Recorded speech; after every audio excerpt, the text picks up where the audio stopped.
Chapter 45. The way hung in the air in the middle of the trail, maybe 50 yards back into the forest, an oblong mirror of silver light. Its bottom edge was maybe 6 feet off the ground, and a wooden staircase had been built to allow access to it. Behind us, back over toward the beach, I could hear low drum beats of impact, the crackling scream of shattering concrete. The two Bobs were going at it hammer and tongs, and I desperately hoped that my old friend was all right. There was another worry, too. If Bob couldn't stop Evil Bob from coming through the way after us, we'd be caught with a corpse taker in front of us and Evil Bob behind. I didn't imagine things would go very well for us if that happened. A flutter in the energies around the way danced across my senses, and I paused to focus more intently on the way itself, going so far as to call up my sight for a quick peek. A glance told me everything I needed to know. The way was unstable.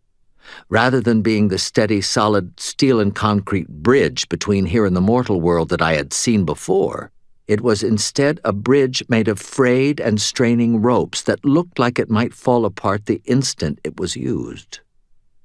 "Bob, you tricky little bastard," I murmured admiringly. My former lab assistant had been lying his socks off earlier. Bob wasn't planning on closing the way behind us because he had already rigged it to collapse as soon as we went through. His verbal explanation to me had been meant for Evil Bob's earholes. If Evil Bob thought we were dependent on Bob to shut the door behind us, then he would have no reason to hurry after us. And if Bob had told me the real deal out loud, Evil Bob could have simply rushed to the way ahead of us and collapsed it himself, leaving us totally shut out. Bob was really playing with fire. If he'd taken time to sabotage the way before he came to back me up, it meant that he had left me to face the Wolfwaffen and their boss and gambled that I'd be able to hold my own until he circled back to me. On this side of things, his ploy to keep Evil Bob's attention meant that Evil Bob was free to focus entirely on tearing him apart, confident that he could always come charging at our backs as soon as he finished off my Bob. More concrete shattered, somewhere back toward the beach. Bits of small debris, most of it no larger than my fist, came raining down among the trees a moment later. "Okay, kids, gather round and listen up." I shook my head and addressed the huddled shades. "When we go through," I said, "we'll be right in the middle of them. Sir Stuart, I want you and your men to rush any lemurs or wraiths that are near us. Don't hesitate. Just hit them and get them out of my way." I eyed the Lecter specters. "The rest of you follow me. We're going to destroy the physical representations for the wards."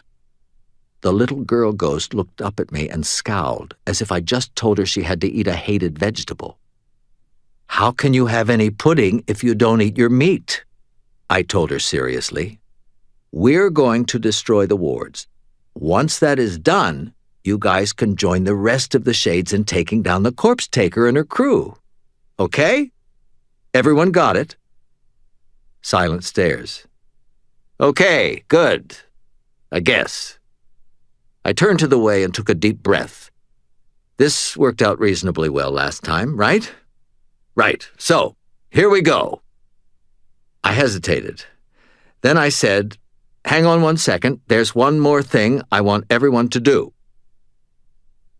I went through the way and felt it falling apart under the pressure of our collective spiritual weight. It was an odd sensation falling against the back of my neck like ice-cold cobwebs. I didn't let my fear push me into hurrying. I kept my steps steady until I walked onto the floor of the underground chamber where I'd seen Morty and the corpse taker the night before. I had time for a quick flash impression. The pit had been filled with wraiths once more, swirling around in a humanoid stew. Mort hung above the pit, again, in considerably worse repair than the last time I'd seen him. His shirt was gone. His torso and arms were covered in welts and bruises. He had spots of raw skin that had been burned, maybe with electricity, if the jumper cables and car batteries sitting on the ground nearby were any indication. Several of them were on his bald scalp. Someone among the Big Hood lunatics was familiar with the concept of electroshock therapy. That one sure was a stretch. The corpse taker stood in the air above the pit, hissing words into Morty's ear. Mort's head was moving back and forth in a feeble negative. He was weeping, his body twitching and jerking in obvious agony. His lips were puffy and swollen, probably the result of getting hit in the mouth repeatedly. I don't think he could focus his eyes, but he kept doggedly shaking his head. Again, the hooded lemurs were gathered around, but instead of playing cards, this time they all stood in an outward-facing circle around the pit, as if guarding against an attack. Pity for them that the back door from the Never Never was inside the circle. When the spook squad and I came through, they all had their backs to us. Now, I'm not arrogant enough to think that I was the first guy to lead a company of ghosts into an assault. Granted, I don't think it happens every day or anything, but it's a big world and it's been spinning for a long time. I'm sure someone did it long before I was born, maybe pitting the ancestral spirits of one tribe against those of another. I'm not the first person to assault an enemy fortress from the Never Never side, either. It happened several times to either side in the war with the Red Court. It's a fairly standard tactical maneuver. It requires a certain amount of intestinal fortitude to pull off, as Evil Bob had demonstrated with his Normandy defenses. But I am dead certain, ching, that I'm the first guy to lead an army of spirits in an assault from the spirit world side and had them start off by screaming, "Boo!" The spooks all stood in the same space I did, which felt weird as hell, but I hadn't wanted to take a chance with the rickety way collapsing and leaving some of the squad behind. When I shouted, they all did too, and I got a whole hell of a lot more than I bargained for. The sound that came out of all those spirit throats, including mine, seemed to feed upon itself. Wavelengths building and building like seas before a rising storm. Our voices weren't additive, bunched so closely like that, but When we shouted, the sound went out in a wave that was almost tangible. It hit the backs of the gathered lemurs and bumped them forward half a step. It slammed into the walls of the underground chamber and brought dust and mold cascading down, and Mort's eyes snapped open in sudden, startled shock. "Get 'em!" I howled. The dead protectors of Chicago's resident ectomancer let out a blood-curdling chorus of battle cries and blurred toward the foe. You hear a lot of stories of honor and chivalry from soldiers. Most people assume that such tales apply primarily to men who lived centuries ago. But let me tell you something. People are people no matter which century they live in. Soldiers tend to be very practical and they don't want to die. I think you'd find military men in any century you cared to name who would be perfectly okay with the notion of shooting the enemy in the back if it meant they were more likely to go home in one piece. Sir Stuart's guardians were, for the most part, soldiers. Spectral guns blazed. Immaterial knives, hatchets, and arrows flew. Ectoplasm splashed in buckets. Half the lemurs got torn to shreds of flickering newsreel imagery before I was finished shouting the command to attack, much less before they could recover from the stunning force of our combined voices. The corpse taker shrieked something in a voice that scraped across my head like the tines of a rusty rake, and I twisted aside on instinct. One of the lectors took the hit, and a gaping hole the size of a bowling ball appeared in the center of his chest. "With me!" I shouted. I vanished and reappeared at the bottom of the staircase that led down to the chamber. A streamer of urine-yellow lightning erupted from the corpse taker's outstretched hand, but I'd had my shield bracelet at the ready, and I deflected the strike into a small knot of stunned enemy lemurs. When it hit them, there was a hideous explosive cascade of fire and havoc, and they were torn to shreds as if they'd been made of cheesecloth. Holy crap! Either one of those spells would have done the same to me if I'd been a quarter second slower. Dead or alive, Kemmler's disciples did not play for funsies. The Lecter specters appeared in a cloud around me, even as I sent a slug of pure force out of the end of my staff, forcing the corpse taker to employ her own magical counter, her wrists crossed in front of her body. The energy of my strike splashed off an unseen surface a few inches in front of her hands, and gobbets of pale green light splattered out from the impact. "Dresden!" screamed Mort. He stared at me, or more accurately, at the Lecters all around me, with an expression of something very like terror. "What have you done? What have you done?"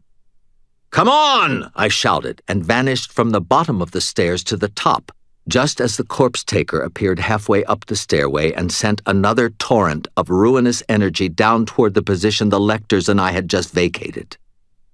At the top of the stairs, the tunnel was like I remembered it, decorated in miniature shrines with very real sigils of power concealed within splatters of gibberish. Candles glowed at each position, ward flames that accompanied the activation of the mystic defenses. "The shrines!" I shouted to the Lecters. "Manifest and destroy them!" I brought my shield up again, an instant before Corpse Taker sent a slew of dark, gelatinous energy up the stairs. I caught the spell in time, but it instantly began wrenching at my shield as if it had been some kind of living being chewing away at it, devouring the energy I was using to hold the shield firm. Crap! I was not going to fare well in a magical duel with someone who had clearly been doing this kind of thing for a long, long time. Not when I had the Lecters to protect. The Corpse Taker would tear them apart if she could to stop us from bringing the wards down.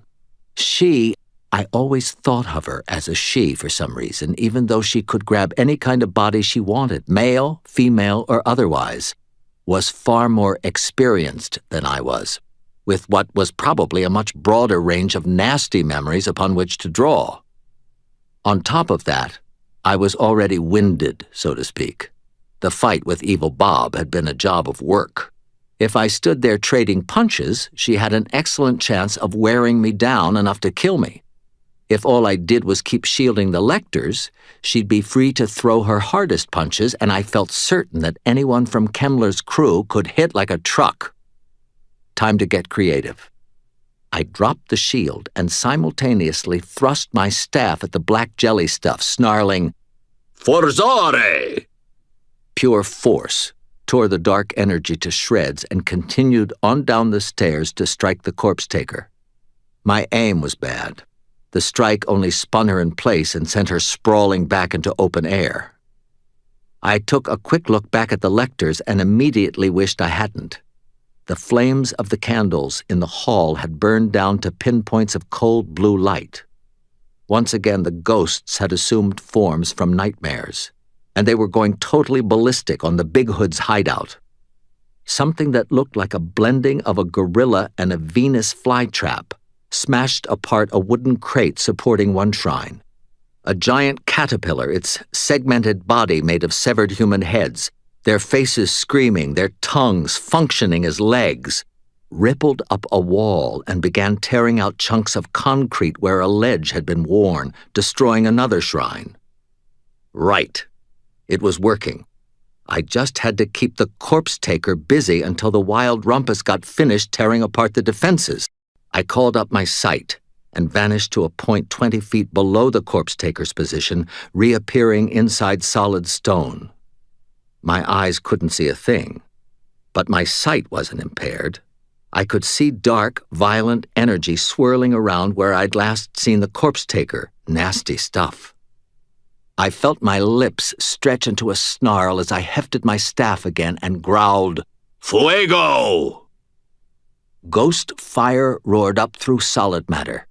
In an instant, the dark energy had gathered to oppose my spell, but I sensed more than heard a cry of surprise and pain. The psycho hadn't expected that one. Then the dark energy vanished. I scanned around me wildly and found it reappearing behind and above me. I vanished again, flicking out another strike at the corpse-taker's location, only to find that the corpse-taker had blinked to a new one. The next 60 seconds or so was a nauseating blur of motion and countermotion. We exchanged spells in solid stone, parried each other hovering in open air above the wraith pit, and leapfrogged each other's positions throughout the sleeping quarters of the Big Hoods. It was all but impossible to aim, since it required us to correctly guess the next position of the opponent and then hit it with a spell. But I clipped her once more, and she landed a strike of pure kinetic force that slammed into my hip and missed my ghostly genitals by about an inch. Twice she darted into the hallway to attack the lectors, but I stayed on her, forcing her to keep moving, keep defending, allowing her only time enough to throw quick jabs of power back at me. I wasn't her match in a straight-up fight, but this was more like some kind of hallucinatory variant of whack-a-mole. Maybe I couldn't take her out, but I could damned well keep her from stopping the lectors. If she turned her attention from me, I was wizard enough to take her out, and she knew it. If she went all out on me, I could stand up to her long enough to let the lectors finish their project, and she knew that too. I could feel her rage building, lending her next near miss a hammering edge that jolted my teeth right through my shield. And I laughed at her in reply, making no effort whatsoever to hide my scorn. I shrugged off another jab, letting it roll off my shield, and then Corpse-Taker vanished and reappeared at the far end of the hallway at the door to the old electrical junction room. The very last of the ward flames burned there, at one final unspoiled shrine. The Corpse-Taker faced the lectors, who were already moving toward her, lifted her hand, and spoke a single word filled with ringing power. "Stop!" And the lectors did. Completely. I mean, like statue still. "Screw that!" I called out and raised my staff, drawing upon my own will. "Go!" There was a sudden strain in the air between the Corpse-Taker and me, and I felt it as a physical pressure against my right hand in which I brandished my staff. Corpse-Taker's upraised palm wavered slightly as our wills contended down the length of the hallway. I pushed hard, grinding my teeth and simply willing the lectors to finish the job. I leaned forward a little and shoved out my staff, envisioning the lectors tearing down the last of the little shrines. My will lashed down the hallway and blew the hood back from the Corpse-Taker's face. Maybe she was wearing the form of one of her victims. Maybe I was getting a look at the real Corpse-Taker. Either way, she wasn't a pretty woman. She had a face shaped like a hatchet, only less gentle and friendly. Both cheeks were marked with what looked like ritual scars in the shape of spirals. Her hair was long and white, but grew in irregular blotches on her scalp, as if portions of it had been burned and scarred. Her skin was tanned leather, covered in fine seams and wrinkles, and there was a lizard-like quality to the way it loosened around her neck. But her eyes were gorgeous. She had eyes a shade of vibrant jade like I had never seen this side of the she, and her eyelashes were long, thick, and dark as soot. As a young woman, she must have been a lean stunner, dangerously pretty, like a James Bond villainess. Our eyes met, and I braced myself for the soul gaze. But it didn't happen. Hell's bells, I had my sight wide open, enough to let me see the flow of energy straining between our outstretched hands, and it still didn't happen.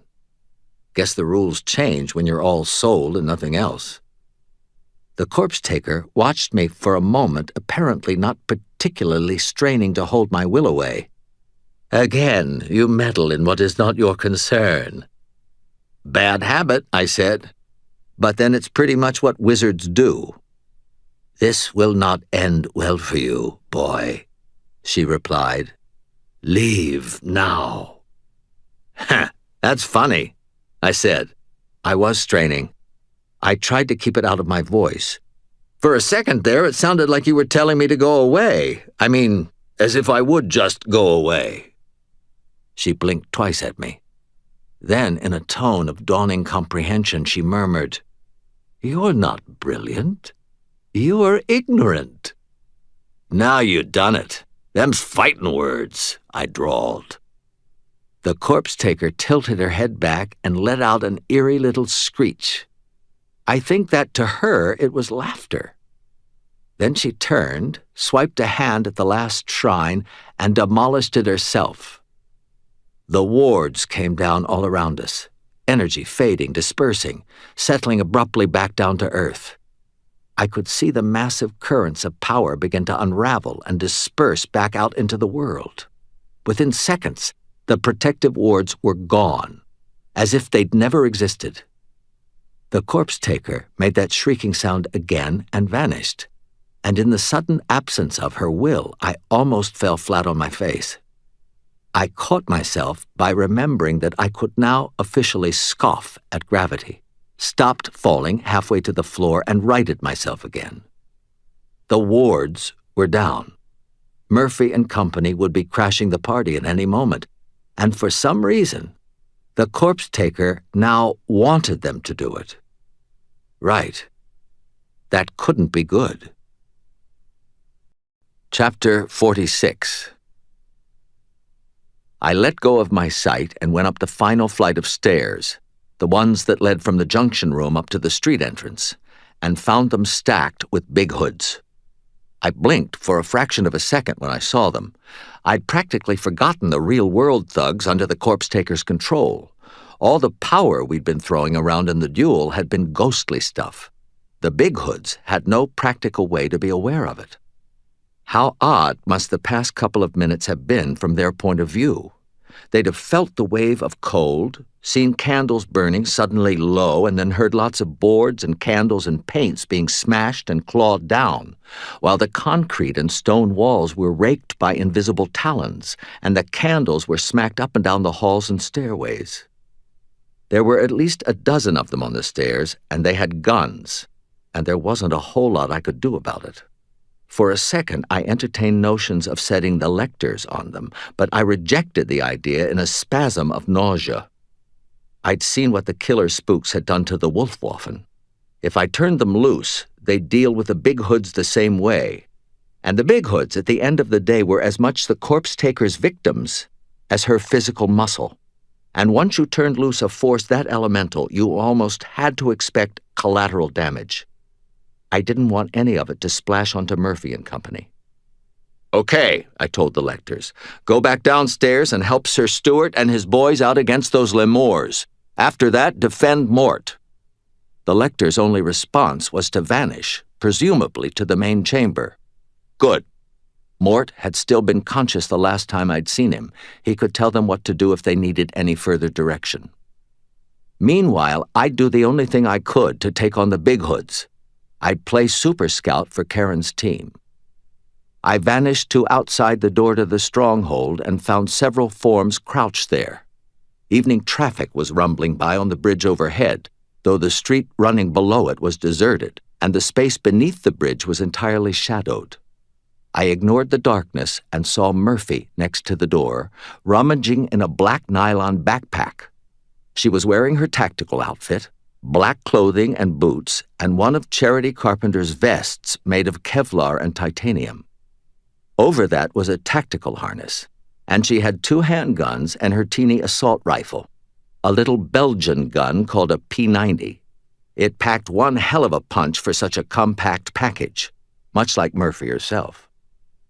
Next to her, against the wall, were 3 great, gaunt wolves, Will, Andy, and Marcy, from the color of their fur. Next came Molly in her rags and armor, sitting calmly against the wall with her legs crossed.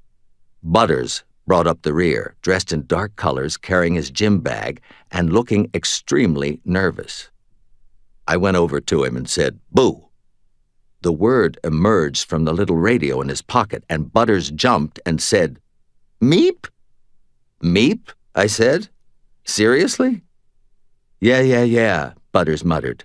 "Keep your voice down. We're sneaking up on someone here." "They already know you're here," I said. "There are about a dozen gunmen on the other side of that door." "Quiet," Murphy hissed. "Damn it, Butters." Butters held up the radio. "Dresden says they're right on the other side of the door." "Now he shows up," Murphy muttered. "Not when we're planning the entry. Give me the radio." Butters leaned across Molly and tossed the radio underhand. Molly just sat, smiling quietly.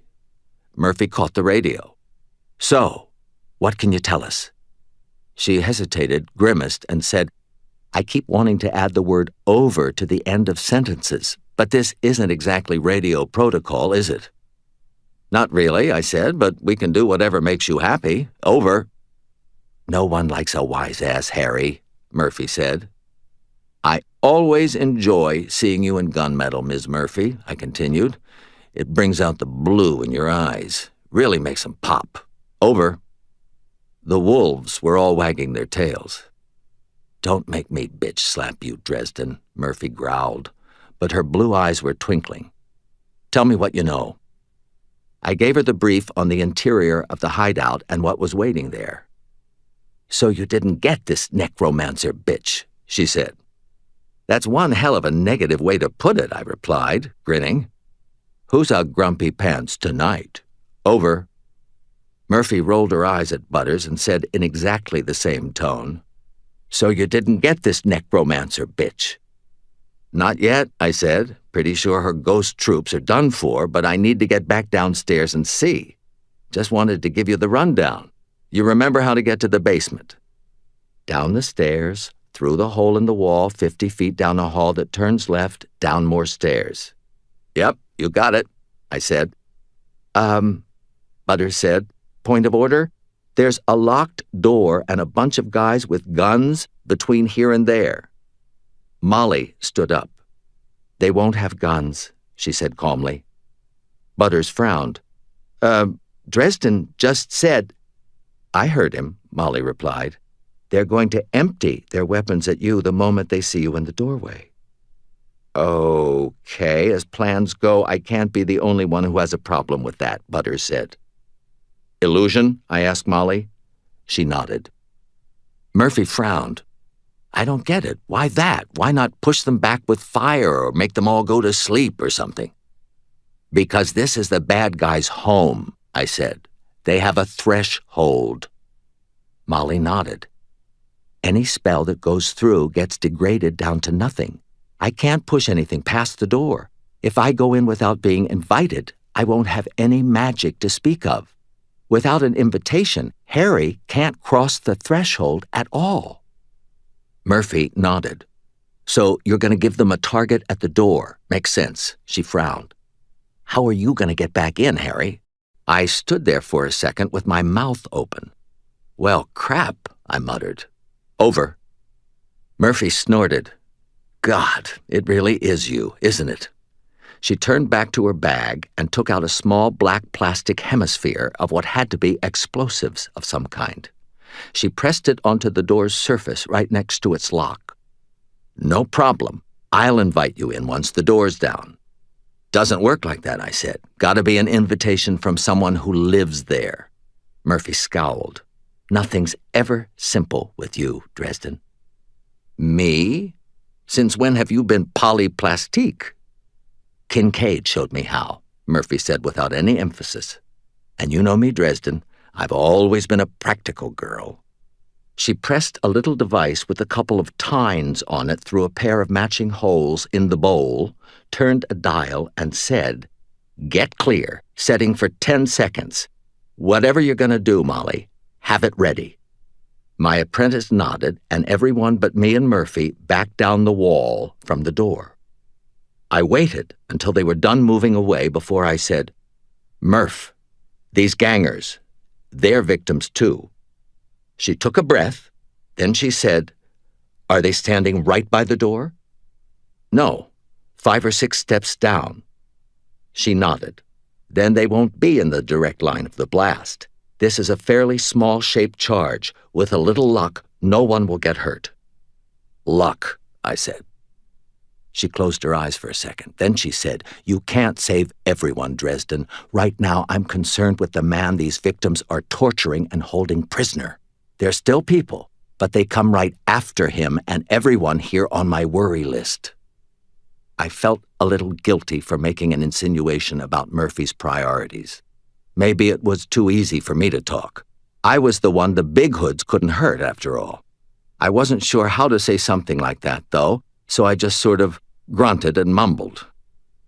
"It's okay," Murphy said very quietly. "I get it. Your perspective has changed." I stared down at her for a moment, then I said, "Not about some things." "Relationship ambivalence from beyond the grave," she said, her mouth turning up at the corners. "Perfect." "Karen," I began. "Don't," she said, cutting me off. "Just don't. It doesn't matter now, does it?" "Of course it matters." "No," she said. "You are not Patrick Swayze. I am not Demi Moore." She touched a switch on the little box and it started ticking. "And this sure as hell isn't pottery class." She moved a couple of yards down the wall, pressed her hands up over her ears, and opened her mouth.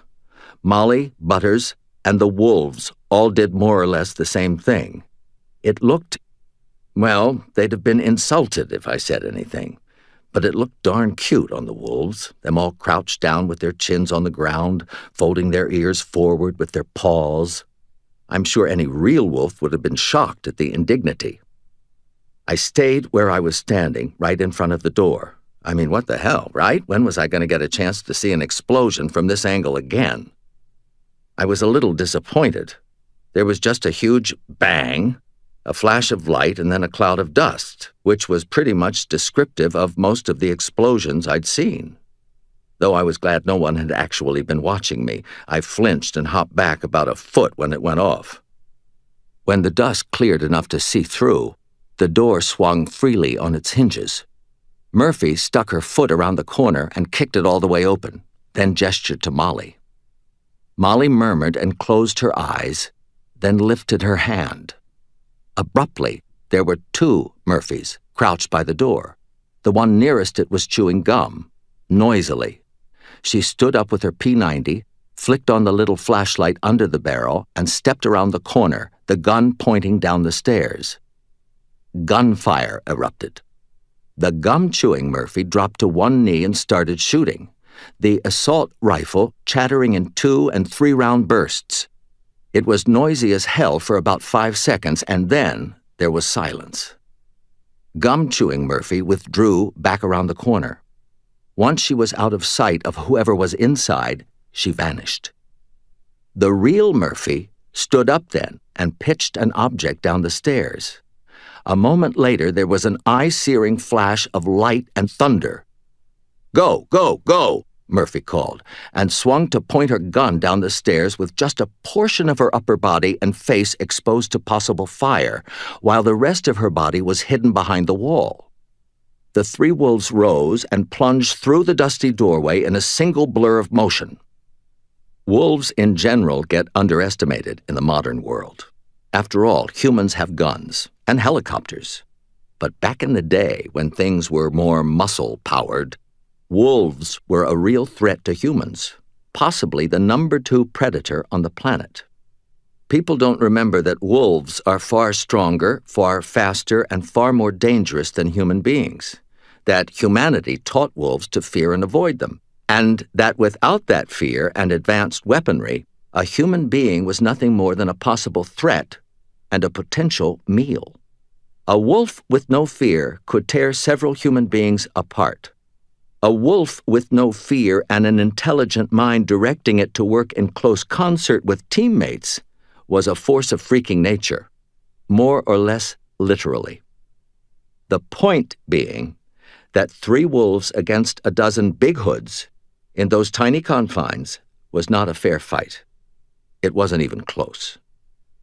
People started screaming, and Murphy moved in, dropping her assault rifle to let it hang from her harness and holding a little personal stunner in her hand. I watched from the doorway, unable to proceed farther. Will, Marcy, and Andy plowed into the first guy, half a dozen steps down, in a single bound. I don't care how big and strong you are, getting hit by a stun grenade and about 500 pounds of wolf in the wake of a close-quarters explosion is going to make you want to call it a day. He went down, taking the next several big hoods with him. There was a huge tangle of frantic bodies and flashing teeth. The wolves had the advantage. Hands holding weapons got targeted first, and blood-spattered guns tumbled down the stairs. One of the big hoods produced a knife about the size of a cafeteria tray and drew back to hack awkwardly at Will's back with it. Murphy stomped the weapon down flat against the stairs and jabbed the arm holding it with a stunner. A cry of pain rose sharply and the weapon fell. Then it was about momentum and snarling wolves. The big hoods were driven down the stairs, stunned, bruised, and bleeding. Once at the bottom, the wolves started attacking with even more savage growls, herding the big hoods like so many dazed and over-muscled sheep. They drove the guards down the length of the electrical junction room and out of my direct line of sight. I had to imagine them all piled up in a corner. I heard growls rolling up out of the wolves' throats in a low, continual thunder. Murphy went down the rest of the stairs, hands on her gun again, but not actually pointing it at anyone. "You," she said, nodding toward the presumed position of the big hoods. "Knife boy, what's your name?" "I," stammered a voice. "I don't... Murph," I called. "Corpse Taker's been messing with these guys' heads for a while now, ever since that thing with Sue. They are not operating at 100%. Murphy glanced at the radio in her pocket and then back at whoever she was talking to. Her expression had changed from potential executioner to something more like a school teacher you don't want to cross. Murphy had been damaged in the same way before. "That's a wallet in your pocket, son?" "Yes, ma'am," mumbled the voice. She nodded. "Take it out with just 2 fingers. Toss it over here to me, nice and easy." "I don't want you to hurt me," said the voice. Murphy tilted her head, and I saw pain in her eyes. She lowered the gun, and her voice became gentler yet.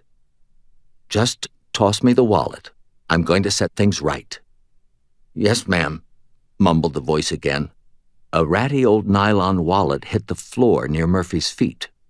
Murphy picked it up, never taking her eyes off the group. I saw her go through the wallet. "I like dogs," ventured the voice. There was a disconnected tone to it. "They won't hurt you if you stay there," Murphy said. "Joshua? Is that your name?" Yes, ma'am. It is.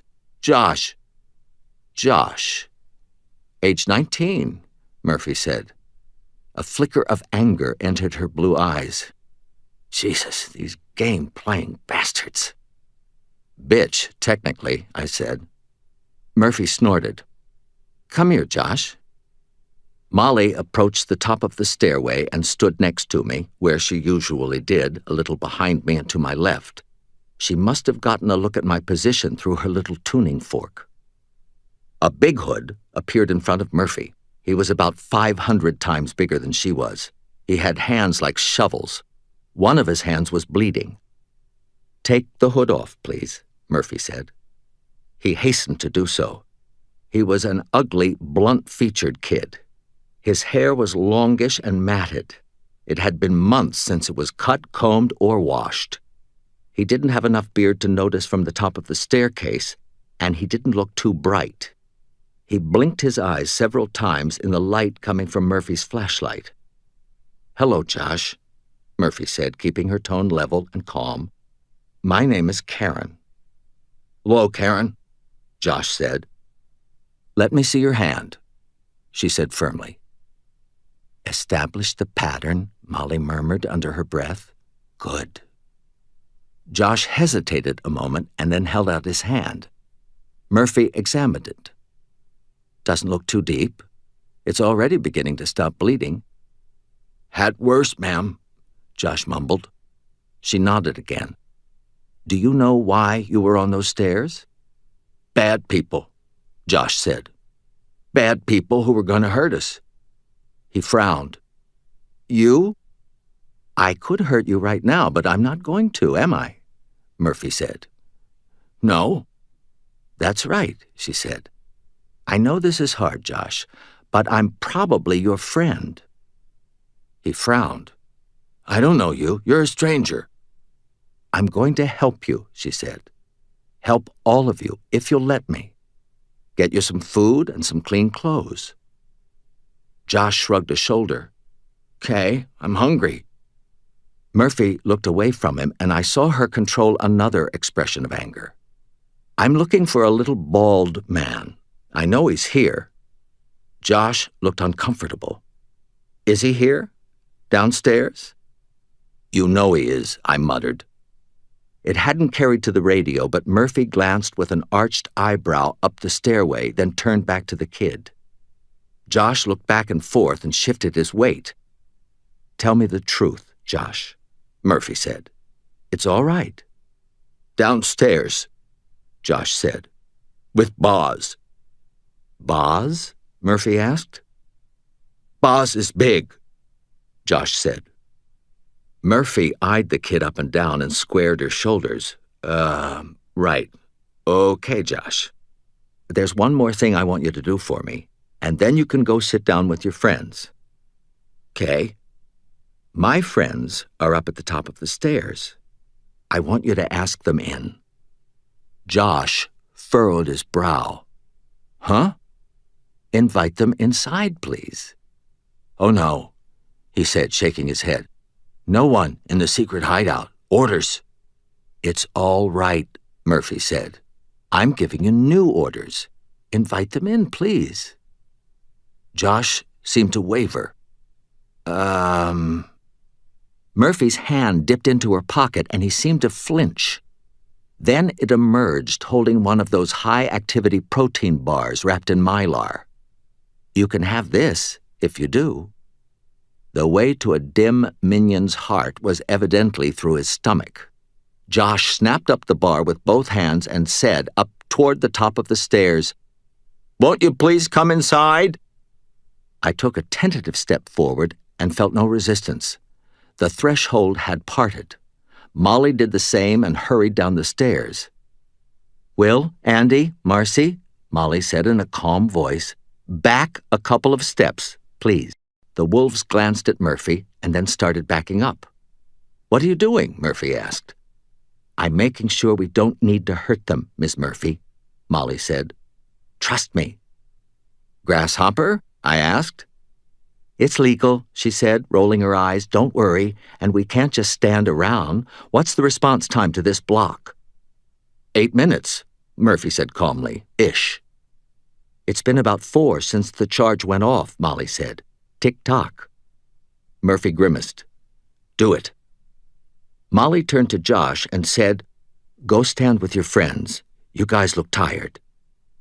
Josh had a mouthful of whatever it was. He nodded. Always tired. And he shuffled over to the dazed-looking group in the corner. A lot of cults do that, Molly said quietly. It makes them easier to influence and control.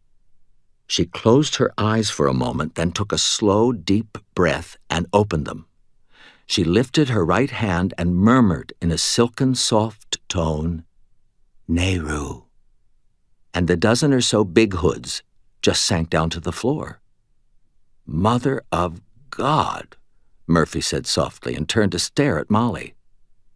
Sleep spell, I said quietly, like the one I had to use on you, Murph.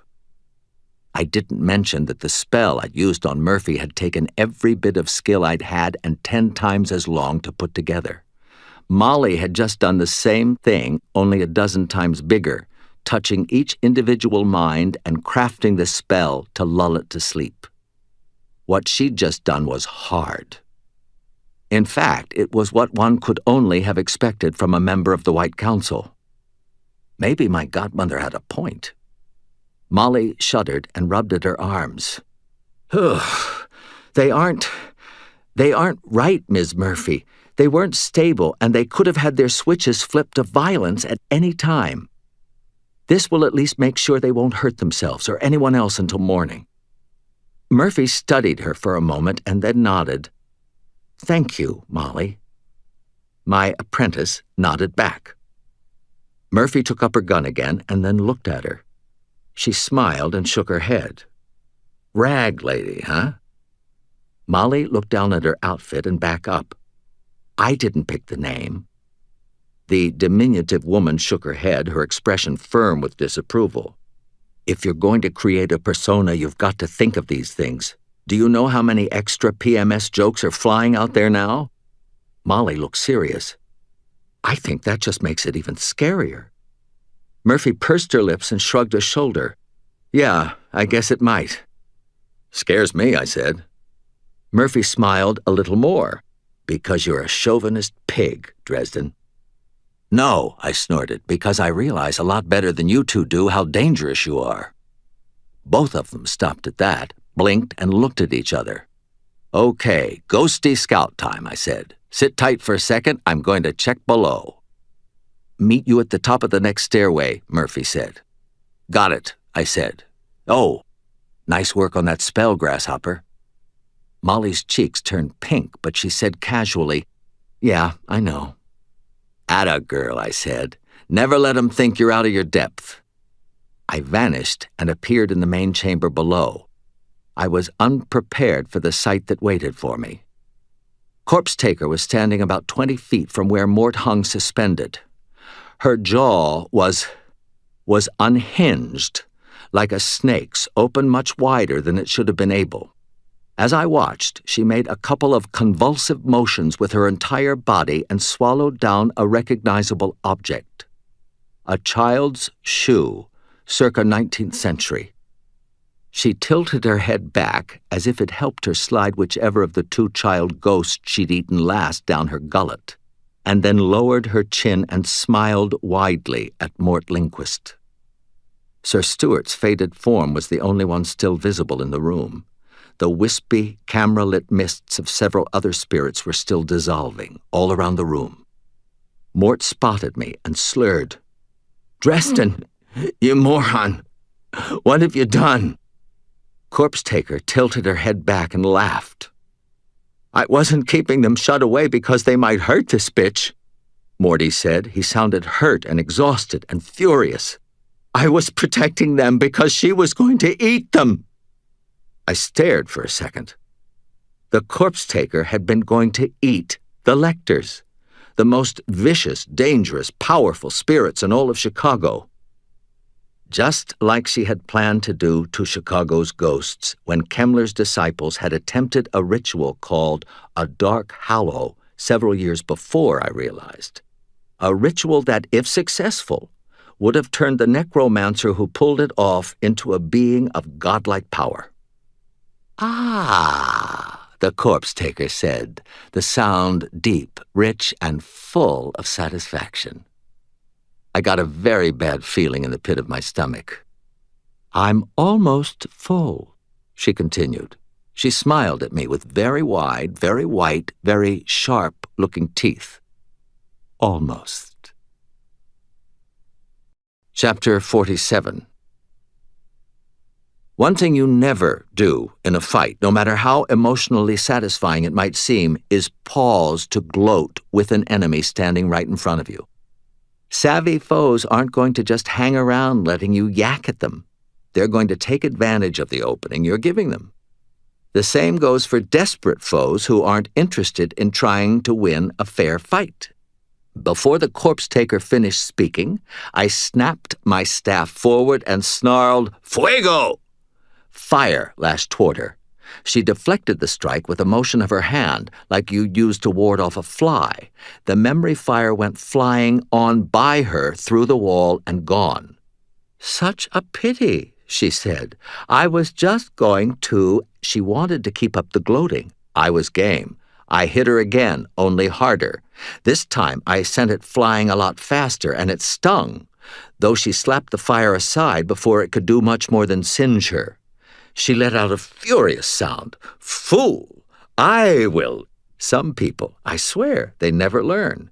I'd built up a rhythm, so I gave her my best evocation, a burst of fire and force, sizzling with a lot of curve and English on it, an ogre buster the size of a softball, blazing with scarlet and golden light. She swept both arms into an X-shaped defensive stance, fingers contorted in a desperate defensive gesture, and she snapped out a string of swift words. She stopped the strike, but an explosion of flame and force rolled over her, and she screamed in pain as she was driven 20 feet back and into the solid rock of the wall. "Yeah!" I shouted in wordless defiance, even as I reached for my next spell, and suddenly felt very strange. "Dresden! Stop!" Mort was screaming. His voice sounded very far away. "Look at yourself!" I had the next blast of fire and energy ready in my mind, but I stopped to glance at my hands. I could barely see them. They were faded to the point of near invisibility. The shock drove the spell out of my head, and color and substance rushed back into my limbs. They were still translucent, but at least I could see them. I turned wide eyes to where Mort still hung over the wraith pit. His voice suddenly snapped back up in volume, becoming very clear. "You keep throwing your memories at her," Mort said, "but part of what you are now goes out with them, and it doesn't come back. You're about to destroy yourself, man. She's luring you into it." Of course she was, damn it. Why stand around trying to block my attacks when she could just vanish from in front of them? Evil Bob's fortifications, it seemed, had served a purpose other than simply barring the way. I'd used up way too much of myself on the way through them, and then here, trading punches with Corpse Taker, I'd used up a lot more, slinging out the memory of my magic left and right, when I'd seen how careful Sir Stuart was to recover such expended power practically the minute I'd gotten out of Captain Jack's car. I couldn't see her without bringing up my sight, but Corpse Taker's mocking laugh rolled through the underground chamber from the section of wall I'd knocked her into. I stared at my hands again and clenched them in frustration. Mort was right. I'd already done too much, but how the hell else was I supposed to fight her? I turned to Mort. He was having trouble keeping his eyes on me as he twisted slowly on the rope. He closed them. "Dresden, you can't do anything more. Get out of here. I don't want anyone else to give themselves away for me," he said, his voice raw. "Not for me." Sir Stuart's shade, floating protectively beside Mort, regarded me with sober, distant eyes. Corpse Taker's mad laughter mocked us all. Then she said, "If I'd known you would deliver so thoroughly, Dresden, I'd have gone looking for you ages ago. Boz, kill the little man." There was a growl and the stirring of a large animal, and then a human garbage truck started climbing out of the wraith pit, emerging from the stewing broil of wraiths like Godzilla rising out of the surf. Boz had a stench to him so thick that it carried over into the realm of spirit, a psychic stink that felt like it might have choked me unconscious had I still been alive. The guy's brain had been down there stewing in wraiths for only God knew how long, and if Morty's reaction to exposure was any indication, Boz had to have had his sanity pureed. He was crusted over in filth so thick that I couldn't tell where the spiritual muck left off and the physical crud began. I could see his eyes, like dull, gleaming stones underneath his hood. They were absolutely gone. This guy was only a person by legal definitions. His humanity had long since begun to fester and rot. Boz climbed out of the pit, radiating a physical and psychic power full of rot and corruption and rage and endless hungers.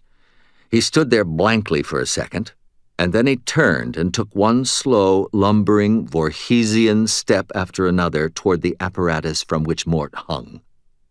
The ectomancer regarded Boz weakly and then said, "Great. This is all I need." "What?" I said. "Mort, what does she mean?" "Oh, sorry. little distracted here," Mort said.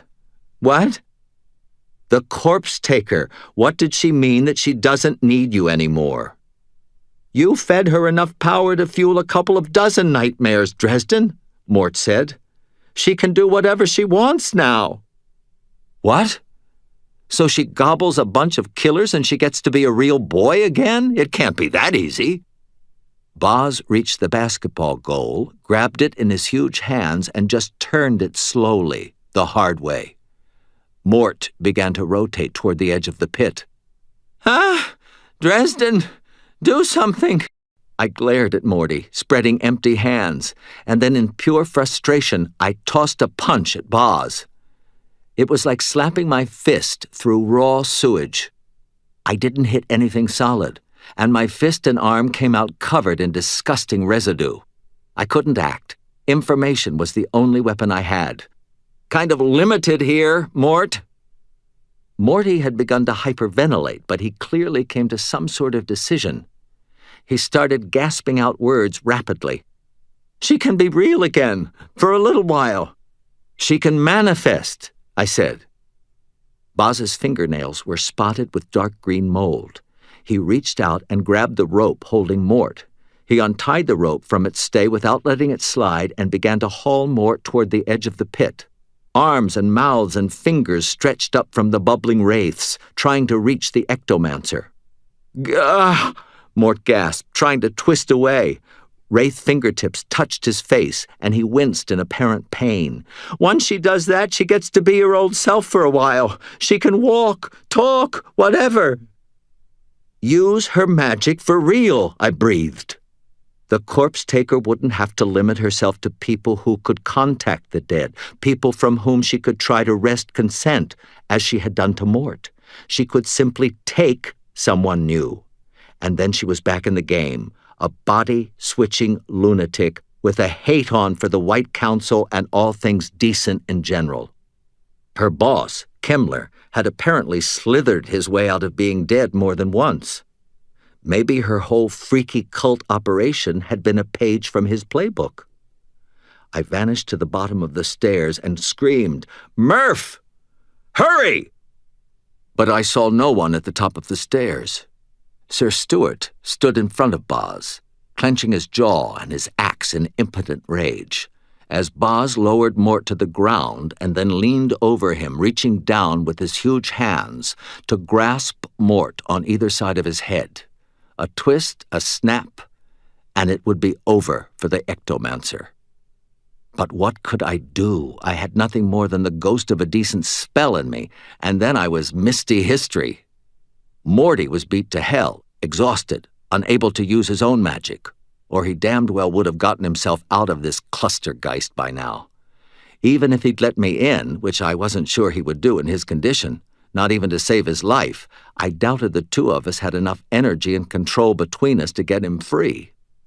Mort could have called Sir Stuart into him, drawn upon the Marine's experience and the memory of his strength, but the ectomancer was still tied up. And besides, Sir Stuart was in the same condition I was, only worse. All of us were helpless to act on the physical world. If I'd still had the lectors, I could have ordered one of them to manifest and free Morty, which I maybe should have chanced a few minutes ago. Hindsight was blinding in its clarity. It was too late for that now. Corpse Taker had taken the lectors out of the picture, and without the mad spirit's ability to manifest in the physical world, my thoughts sped to quicksilver flickering. Frantic memory hit me like a hammer. Hell's bells! Every time I've run into a ghost, it's tried to rip my lungs out. You're telling me none of your spooks can do something. They're sane, Mort shouted back. It's crazy for a ghost to interact with the physical world. Sane ghosts don't go around acting crazy. For a ghost, manifesting in the material world was an act of madness, a memory trying to enforce its will on the living, the past struggling to steer the course of the present. It was, according to everything I had learned about magic and life, an inversion of the laws of nature, a defiance of the natural order. Ghosts who weren't supermighty manifested all the time. It wasn't a question of raw power, and it never had been. It was a matter of desire. You just had to be crazy enough to make it happen. That was what the corpse taker had gotten from devouring the lectors. Not sufficient power, but sufficient insanity. She just had to be crazy enough to make it happen. For a wizard running around as a lost soul, expending his very essence in an attempt to rescue a guy who hadn't even really been his friend, was definitely of questionable rationality. Grabbing the leashes of several dozen maniac ghosts and leading them on a banzai charge against a far stranger foe was probably less than stable, too. Hell, even the last few major choices of my life, murdering Susan in order to save our child, giving myself to Mab so that I could save little Maggie, were not the acts of a stable, sane man. Neither had been my entire career, really, given the options that had been available to me. I mean, I don't mean to brag, but I could have used my abilities to make money if I'd wanted to, a lot of money. Instead, a little basement apartment. A job catering to clientele who hadn't merely needed help, they needed a miracle. Money? Not much. The occasional good deed, sure, but you can't eat sincere thanks.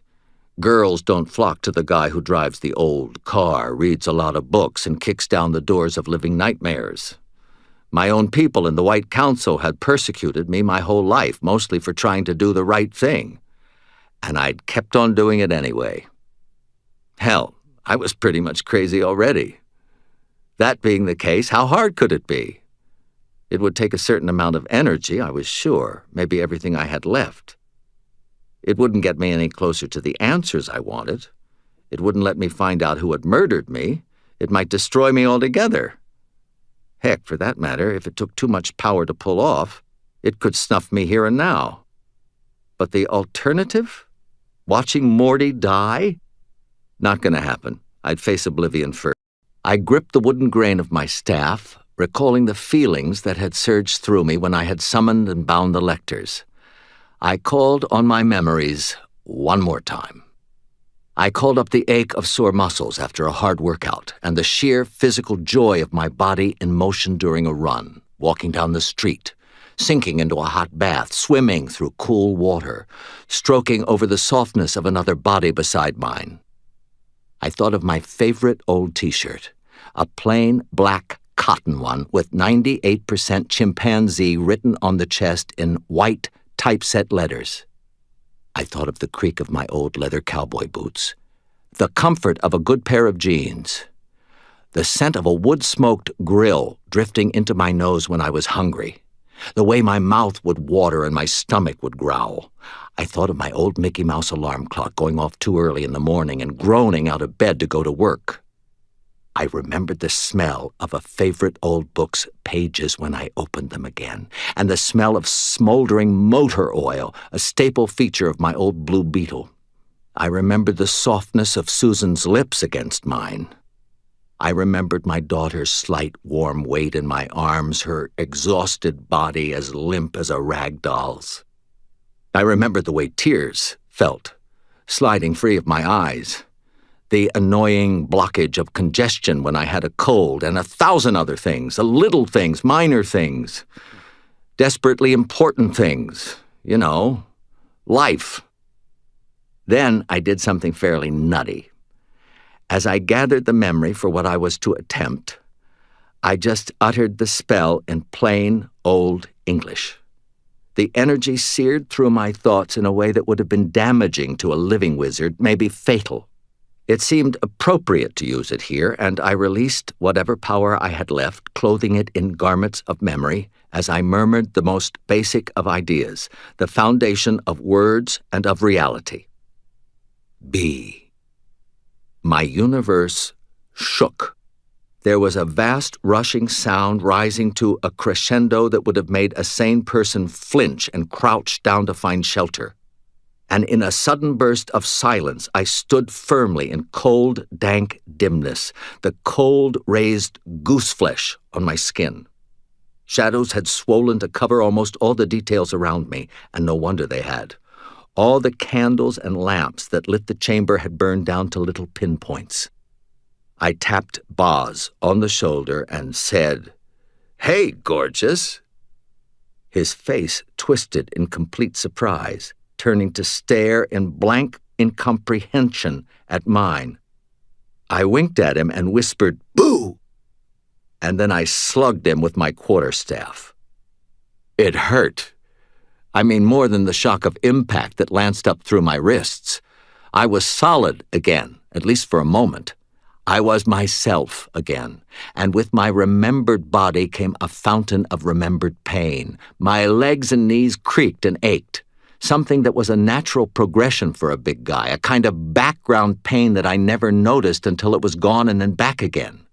I hadn't exactly stretched out, and I'd socked Boz with everything I had.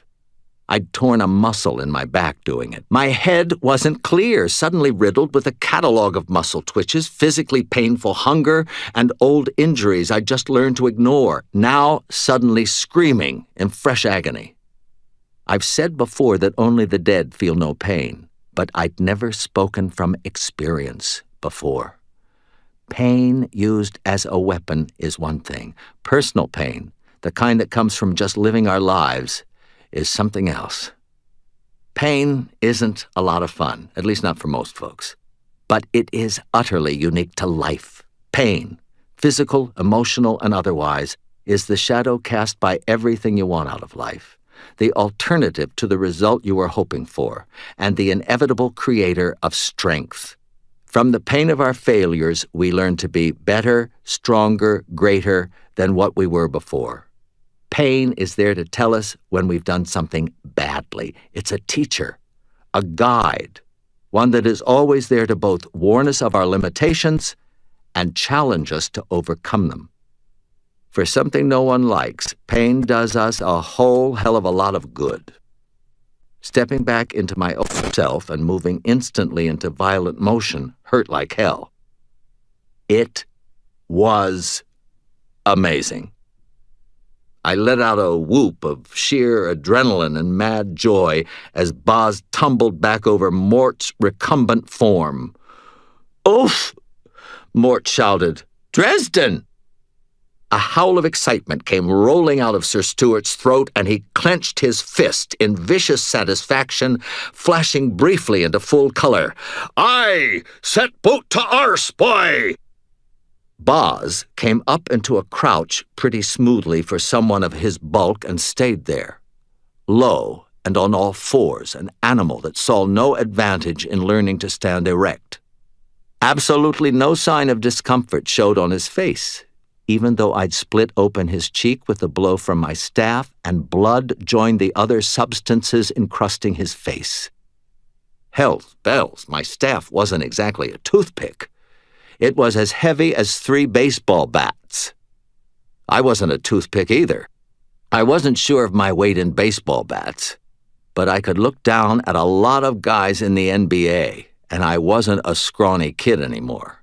The point being that the blow delivered with all the power of my shoulders, hips, and legs, as well as my arms, should have knocked Boz out or killed him outright. I'd been aiming for his temple. He'd jerked his head back so that the end of my staff hit his left cheekbone instead. Hell, I might have broken it.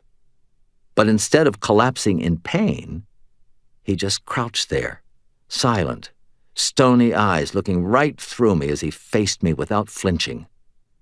I began to gather my will and staggered, nearly falling on my face. I had nothing left.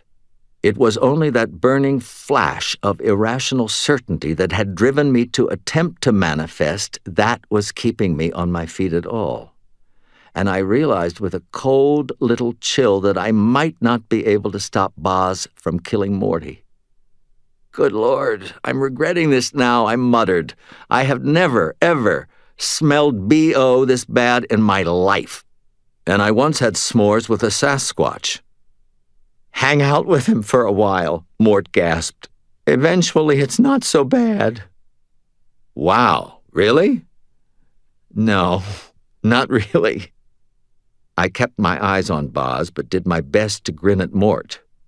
He'd been strung up and tortured by lunatics for almost 24 hours, and his executioner was still trying to finish the job, but he still had the guts to engage in badinage. Anyone with that kind of spirit in the face of horror is okay in my book. Boz came at me like a predator, a smooth, swift motion that moved his whole body at once, unfettered by any kind of reluctance or hesitation. He never rose to do it either. He flung himself forward as much with his arms as his legs, and his body's center of mass never came much higher than my knees. I gave him a boot to the head. I literally kicked him in the head with my hiking boot, and it was like stubbing my toe on a large rock. He just plowed on through the kick and hit me at the knees. Boz had a lot of mass. We went down, me on my ass, him lying on my lower legs. He started trying to claw his way up my body to my throat. I declined to allow him such liberties and communicated that desire to him by thrusting the end of my staff at his neck. He slapped at the staff with one paw and caught it in an iron grip.